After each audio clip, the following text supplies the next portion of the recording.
السلام عليكم ورحمة الله وبركاته. يلا النهاردة نعمل ايس كريم بالمية وفي الخلاط بطريقة سهلة وبسيطة جدا. اعتبروا ان الايس كريم ده ارخص واحلى ايس كريم في العالم. مش شرط علشان نعمل ايس كريم حلو لازم نضيف حليب محلى مكثف غالي جدا، وكمان نحط كريمة لباني برضو غالية جدا، وكلنا عارفين تمن الحاجات دي. هنعمله النهارده بأبسط طريقة، وعملت معاكم قبل كده طريقة ايس كريم تانية كنت عاملاها بالمضرب الكهربي، وكتير قالوا لي احنا لو ما عندناش مضرب كهربي نعمل ايه، عشان كده عملت لكم الوصفة دي من غير مضرب كهربي، من غير اي تعقيد، هنعملها في الخلاط. وعملت كمان تورته الايس كريم على القناه، ادخلوا شوفوها حالا. ما تنسوش ان انتوا لو عجبكم الفيديو ده تعملوا لايك، وكمان تشتركوا في قناتي عشان تشوفوا ان شاء الله كل يوم وصفه جديده، وسيبوا لي تعليق صغير برايكم في الفيديو، واعملوا شير كتير عشان غيركم يستفاد. ويلا بينا نبدا على طول. واول حاجه كده عايزه اقول لكم ان وصفه النهارده هستخدم فيها الجيلي الجاهز ده. الجيلي ده الباكو طبعا ب6 جنيه كلنا عارفينه. هستخدم النهارده جيلي فراوله وجيلي مشمش. اول حاجه كده هجيب كسرولة، وهاخد بقى الباكو من الجيلي ده، هاخد واحد بس عشان احنا هنعمل لونين، فاحنا هنعمل الاول وبعد كده هنعمل التاني برضو مع بعض. اول حاجه كده اخدت الباكو ده وفضيته. هضيف معاه بقى نص كوبايه من الميه، طبعا ميه من الحنفيه عادي مش سخنه ولا دافيه ولا اي حاجه من الكلام ده. وبعد كده هضيف معلقه من النشا، معلقه زي ما انتم شايفين، معلقه مليانه. وهقلب كده على البارد زي ما انتم شايفين. طبعا الكميه صغيره، ما كترناش ميه مع الجيلي خالص. هنشوف دلوقتي هنعمل ايه مع بعض. هقلب بقى كويس جدا كده الكلام ده، وبعد كده هرفعهم على النار، بس لازم نقلب كويس علشان النشا ما يعملش تكتلات. شايفين لونه حلو ازاي؟ مش هنحتاج طبعا ان احنا نحط الوان صناعيه ولا اي حاجه في وصفه النهارده.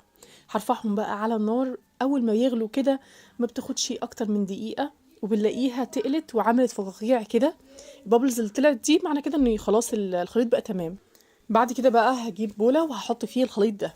انا عايزه اقول لكم ان الوصفه دي مش موجوده على اليوتيوب، الوصفه دي انا اللي عملتها، وبجد طلعت ناجحه جدا وممتازه، جربوها بجد هتتبسطوا جدا جدا من النتيجه. هنا بقى هضيف الخليط ده في بولة كده، وعملت نفس الكلام مع جيلي الفراولة. حطيت له برضو معلقة كبيرة من النشا ونص كوباية من المية، ودوبتهم كويس جدا. وبعد كده هرفعهم برضو على النار، واول ما تبتدي تظهر الفقاقيع دي هبتدي خلاص ان انا اشيله من على النار واحطه برضو في بولة كده واسيبه يبرد على جنب. يا اما لو مستعجلين قوي ومش مش قادرين تستنوا، ممكن تحطوه يعني في الفريزر كده، يعني 10 دقايق او ربع ساعة عشان تبتدوا ان انتوا تشتغلوا على طول. في الفريزر هيمسك معاكم بسرعة. احنا كل اللي محتاجينه ان هو يبرد بس، يعني مش شرط خالص ان هو يجمد شوية او يتماسك او الكلام ده خالص. كل اللي محتاجينه ان هو يبرد شوية. ممكن تخلوه في الفريزر شوية، تخلوه بره على الرخامة، تخلوه يعني في التلاجة، براحتكم برضو خالص. انا بقى كنت مستعجلة، رحت دخلته بسرعة كده في التلاجة، تماسك زي ما انتوا هتشوفوا معايا دلوقتي. دلوقتي بقى هجيب الخلاط بتاعي، وهبتدي ان انا احط كوباية ونص كده كبار من المية، وحطيت نص كوباية من الكريم شانتيه. انا هنا بقول لكم الكوباية اللي انا حطيت بيها المية مقياسها 250، يعني بنفس مقياس الاكواب المعيارية. كتير بيسألني برضو في التعليقات وبيقول لي هي الحجم بتاعها قد ايه او كده. هنا بقى هضرب الكريمة دي مع المية، هضربها كويس جدا. انا عايزة اقول لكم برضو ان المية اللي انا استخدمتها مية من الحنفية، مش شرط خالص تكون ساقعة. انا هخلط بقى لمدة دقيقتين بس كده. زي ما انتم شايفين هي مش هتتقل قوي عشان طبعا الكميه بتاعت الكريمه قليله. كده يعتبر احنا هنستخدم النهارده كميه كريمه قليله، يعني الوصفه اقتصاديه جدا. شايفين هي وصلت للقوام ده، تقلت شويه ومع ذلك ما تقلتش قوي زي ما احنا متعودين على شكل الكريمه العادي. بصوا هنا الجيلي عشان حطيته بقى في الفريزر لمده 10 دقايق بس، تماسك كده شويه زي ما انتم شايفين. في المرحله دي بقى انا هحطه على خليط الكريمه، وهبتدي ان انا اضرب كمان. بس كده حطيت بقى الكميه كلها، وهنضرب كل الكلام ده كده مع بعضه. شايفين هتبتدي بقى ان لونها هيبقى حلو قوي. عايزين تضيفوا الوان في المرحله دي ممكن تضيفوا لون برتقاني يعزز الطعم برضو براحتكم خالص، بس انا حبيت ان هو يبقى حلو كده. هنا بقى المفروض ان انتوا بتدوقوا الخليط ده. لو لقيتوه ان هو ناقص سكر بالنسبه لكم، ضيفوا معلقتين سكر. لو اكتفيتوا بالسكر الموجود في الجيلي براحتكم برضو، عشان ده حسب الذوق. انا دقته لقيته محتاج سكر، فانا ضفت معلقتين من السكر. انتوا برضو دوقوا كده وانتوا شغالين. حابين برضو تضيفوا 3 معالق من السكر عشان انتوا حابينه مسكر اكتر، ضيفوا برضو. بس معلقتين السكر مع كيس الجيلي الاتنين مع بعض خلوا الطعم مظبوط جدا.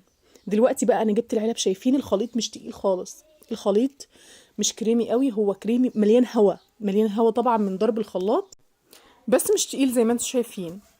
هحط بقى كده في العلبة زي ما انتم شايفين كده، وبعدين هنعمل مع بعض دلوقتي بقى الخليط التاني.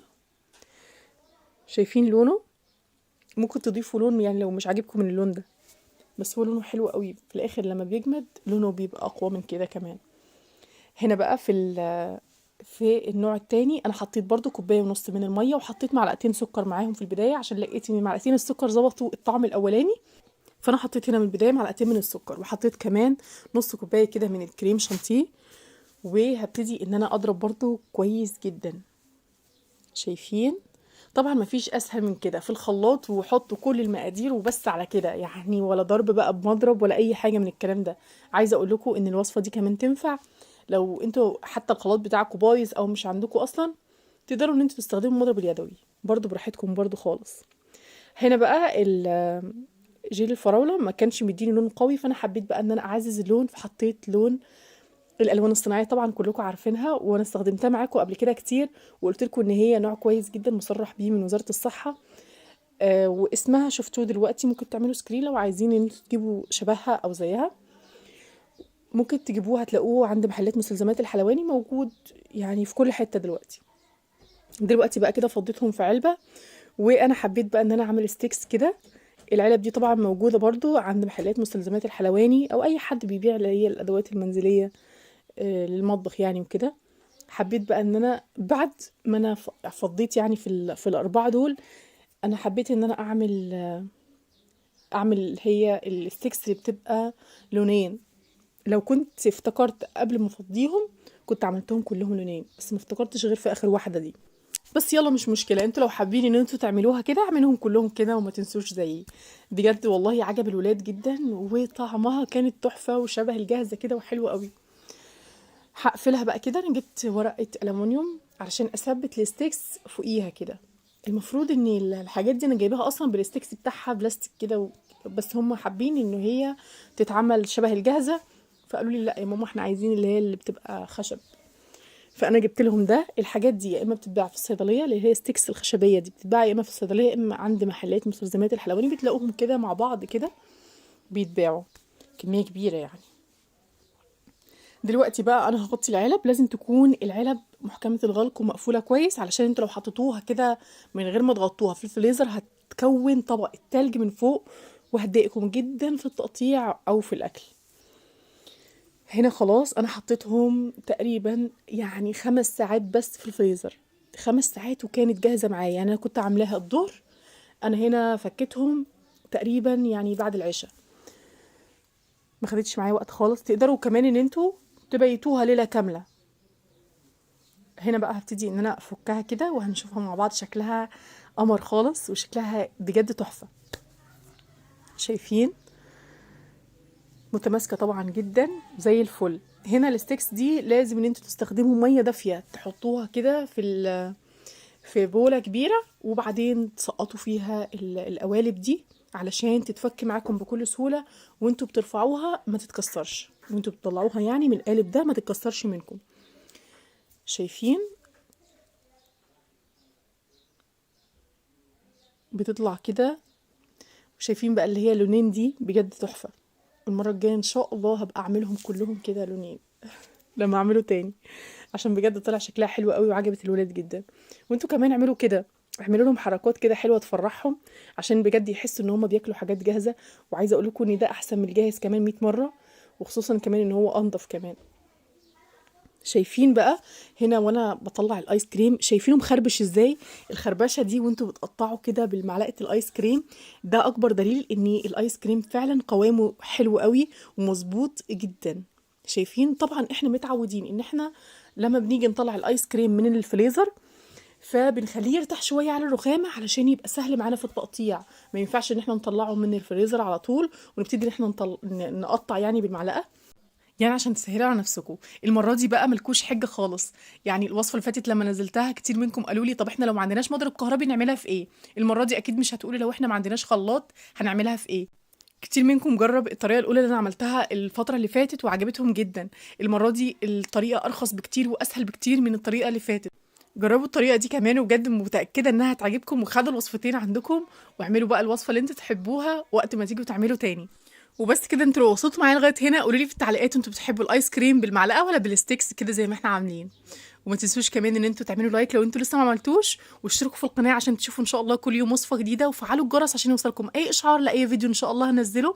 ودمتم في حفظ الله ورعايته، ومع السلامه.